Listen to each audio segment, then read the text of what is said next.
Hola, bienvenidos al seminario número 11. Hoy hablaremos de mecánica ventilatoria y espirometría. En la clase de hoy analizaremos las fuerzas elásticas del sistema tóraco-pulmonar. Veremos las diferencias regionales de la ventilación en un individuo sano de pie. También veremos el rol del surfactante en la mecánica pulmonar. Analizaremos el flujo en las vías aéreas mediante la fórmula de Hagen-Poiseuille. Explicaremos los mecanismos subyacentes a la compresión dinámica de las vías aéreas y veremos brevemente lo que es un estudio espirométrico y sus patrones básicos.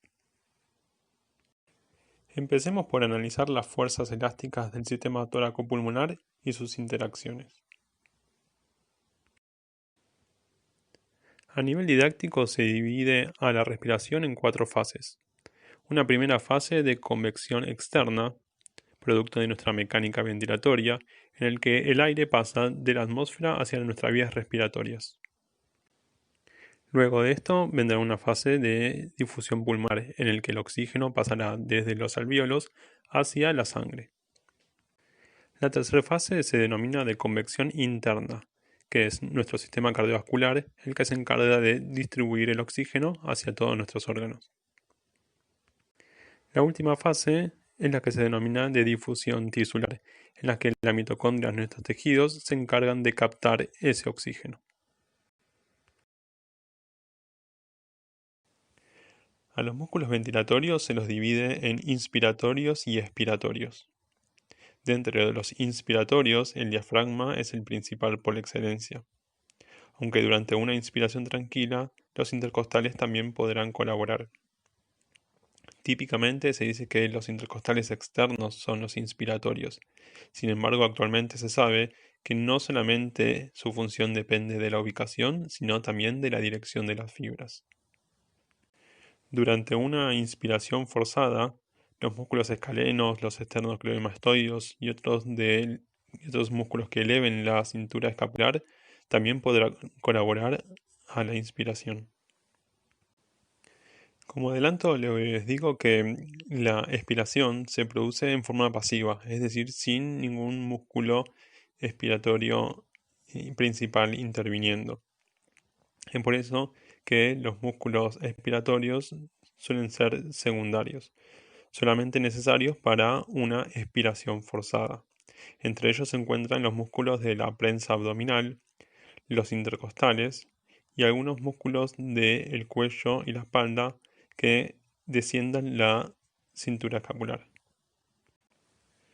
Durante la inspiración veremos que el volumen de la caja torácica va a aumentar, principalmente en sentido rostro-caudal, producto del descenso del diafragma, pero también en sentido antero-posterior, producto de la horizontalización de las vértebras y el movimiento hacia adelante del esternón.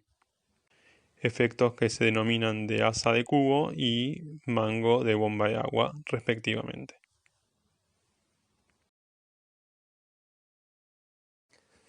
Dentro del pulmón podremos diferenciar algunos volúmenes y capacidades. Las capacidades no son más que la sumatoria de 2 o más volúmenes. Durante una inspiración y expiración tranquila, el volumen que se moverá es el volumen corriente. Si desde allí hacemos una inspiración máxima, obtendremos el volumen de reserva inspiratoria, que sumado al volumen corriente nos dará la capacidad inspiratoria. Si desde una inspiración tranquila hacemos una expiración forzada, movilizaremos el volumen de reserva expiratorio y lo que quedará en los pulmones será el volumen residual. Si realizamos una inspiración máxima y luego de eso una expiración forzada, estaremos movilizando la capacidad vital. La sumatoria de todos los volúmenes nos dará la capacidad pulmonar total.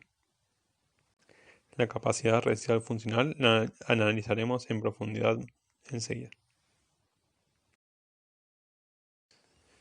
Como saben, hay muchas maneras de expresar la presión. Puede ser en pascales, bares, o como lo veníamos haciendo en cardio, en milímetros de mercurio. Sin embargo, la mayoría de los estudios de la función pulmonar se hicieron en base a centímetros de agua, y los libros de texto respetan esa denominación hasta la fecha.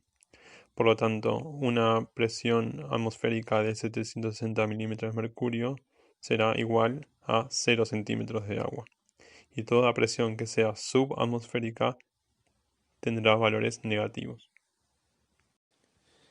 ¿Qué pasa si a un individuo le quitamos los pulmones? Además del obvio hecho de matarlo, podremos observar que la caja torácica se expandió y los pulmones prácticamente se colapsaron. Esto se debe a que tanto el tórax como el pulmón tienen lo que se denomina retroceso elástico, es decir, que tienen fuerzas que tienden a la expansión en el caso del tórax y al colapso en el caso del pulmón. A estas fuerzas se la denominan fuerza elástica torácica y fuerza elástica pulmonar. En condiciones normales, la fuerza elástica torácica y la fuerza elástica pulmonar tienen igual magnitud y sentido opuesto, dejando al sistema tóraco-pulmonar en equilibrio que denominamos capacidad residual funcional. En este esquema vemos a la fuerza elástica pulmonar y a la fuerza elástica torácica representada por unos resortes, y en la mitad, mediando esas dos fuerzas, la cavidad pleural. Como saben, la cavidad pleural es una cavidad rellena de líquido pleural, el cual tiene una presión negativa.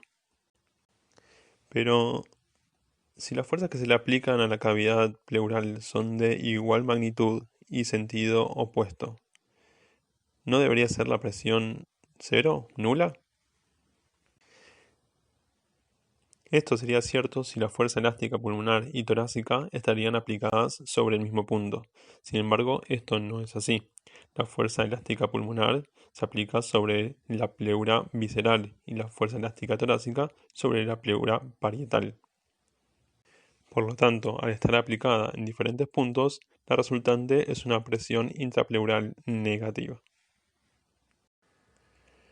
Acá vemos en la figura de la derecha, en línea punteada, qué es lo que sucedería con el sistema torácico y con el sistema pulmonar de no estar mediado por la pleura.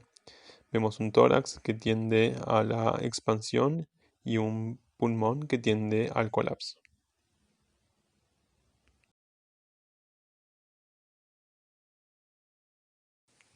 Existen situaciones clínicas en las que se puede dar la ruptura de la cavidad pleural.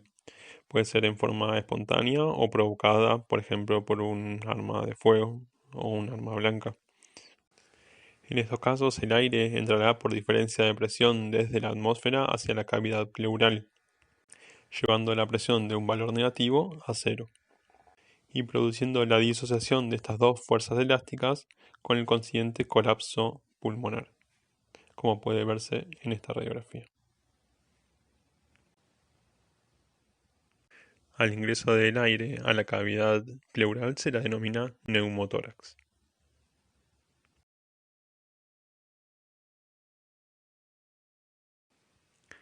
Como venimos mencionando, el volumen de reposo pulmonar, es decir, el volumen al que tiende el pulmón, es prácticamente cero. Por lo tanto, a lo largo de todo el ciclo respiratorio, la tendencia del pulmón será a colapsar. Sin embargo, en forma inversa, el tórax tiende a la expansión, pero su volumen de reposo no es infinito. Su volumen de reposo está cercano al 75% de la capacidad pulmonar total.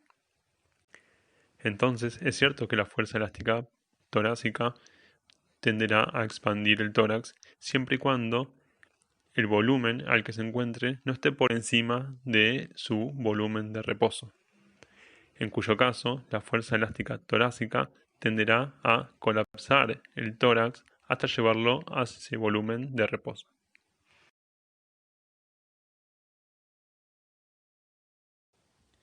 El volumen pulmonar estará dado por una diferencia de presión entre el interior y el exterior de las vías respiratorias. A esa diferencia de presión la denominamos presión transmural, que en el caso del alveolo la denominaremos presión transpulmonar, y estará dada por la diferencia entre la presión alveolar, es decir, el interior del alveolo, menos la presión intrapleural, que es la presión externa. Con estos elementos veamos cómo hace nuestro sistema para ingresar aire desde la atmósfera a nuestros pulmones. En el panel A vemos un pulmón en reposo, es decir, en capacidad residual funcional, con una presión intrapleural subatmosférica de -5 y una presión alveolar de 0, ya que es la misma que la presión barométrica, la presión atmosférica. La contracción del diafragma iniciará la inspiración como vemos en el panel B. Este fenómeno hará aumentar el volumen de la cavidad torácica y por lo tanto hará caer la presión intrapleural. La caída de la presión intrapleural hará a su vez que caiga la presión alveolar por debajo de los valores atmosféricos, generando así el gradiente de presión para el ingreso del aire. El gradiente de presión se irá disipando lentamente hasta volverse la presión alveolar igual a 0, pero en este caso con volúmenes pulmonares más altos. El aumento del volumen pulmonar implica una disminución de la fuerza elástica torácica y un aumento de la fuerza elástica pulmonar. Este desbalance de fuerzas es solamente sostenido por la contracción diafragmática. Una vez que el diafragma se relaja, este desbalance de fuerzas se hace evidente y el volumen de la cavidad torácica empieza a disminuir, con el consiguiente aumento de la presión intrapleural y el aumento de la presión alveolar, haciéndose esta positiva, por lo tanto favoreciendo así la salida del aire hacia la atmósfera. Es por esto que se dice que la expiración es un fenómeno pasivo.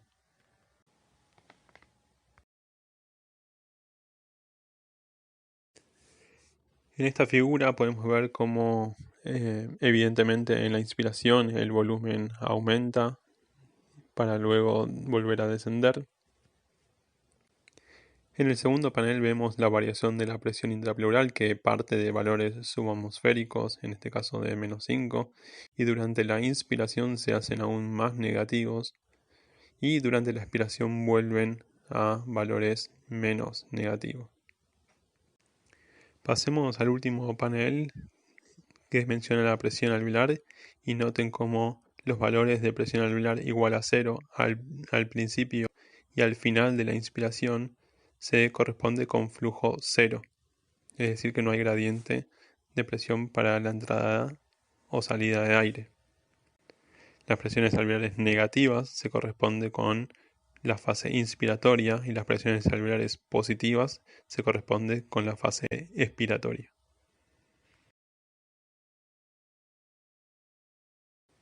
Ahora veremos que hay diferencias regionales de la ventilación alveolar.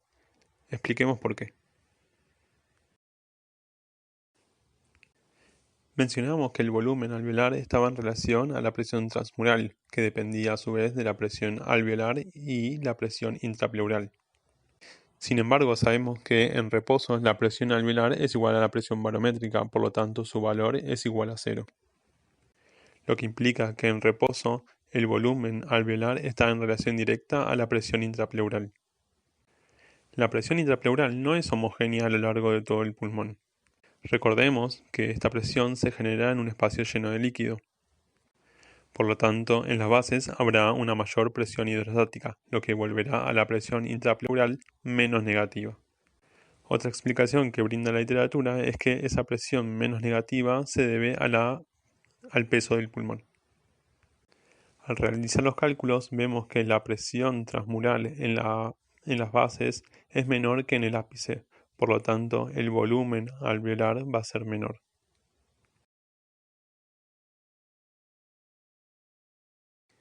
Llegado a este punto, es importante mencionar que los alvéolos mejor ventilados no son los que tienen mayor volumen, sino los que pueden variar su volumen a lo largo del tiempo.